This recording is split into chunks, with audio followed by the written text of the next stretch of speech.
Hello all. പുലർച്ചെ 6 മണിക്ക് നമ്മൾ അജ്മീറിൽ നിന്ന് ഇറങ്ങി. ഏതാണ്ട് ഒരു 9:30 മണിയായപ്പോഴത്തേക്ക് നമ്മൾ ജയ്പൂരെത്തി. രാജസ്ഥാന്റെ തലസ്ഥാനമാണ് ജയ്പൂർ. ഒരു ദിവസം കൊണ്ടൊന്നും കണ്ടു തീർക്കാൻ പറ്റുന്ന അത്ര കാഴ്ചകളല്ല ജയ്പൂരിലുള്ളത്.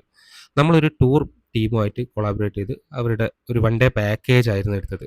ആദ്യം തന്നെ പോയത് ഏഷ്യയിലെ ഏറ്റവും വലിയ സിനിമ ഹാളിലൊന്നായ രാജ് മന്ദിർ സിനിമാസിലേക്കാണ്. 1976ലാണ് ഇത് പണി കഴിപ്പിച്ചത്. ഏതാണ്ട് 1300ഓളം സീറ്റ് കപ്പാസിറ്റിയുള്ള വലിയൊരു സിനിമ ഹാളാണ്. അതിൻ്റെ പ്രത്യേകത എന്താണെന്ന് വെച്ചാൽ രാജകീയമായ ഇൻറ്റീരിയർ ആണ് അതിൻ്റെ ഉള്ളിൽ ഒരുക്കിയത്. അപ്പോൾ അതിൻ്റെ ജസ്റ്റ് പുറത്തുനിന്ന് കണ്ട് പോയിട്ടേ ഉള്ളൂ.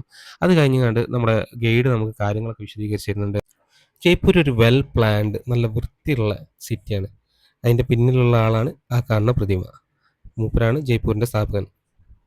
കഴിഞ്ഞ് നമ്മൾ നേരെ പോകുന്നത് ബിർള മന്ദിറിലേക്കാണ്. ബിർള മന്ദിർ ഒരു വെള്ള മാർബിളിൽ പണി തീർത്ത മനോഹരമായ ഒരു ക്ഷേത്രമാണ്. വിഷ്ണു ലക്ഷ്മി ടെമ്പിളാണ്.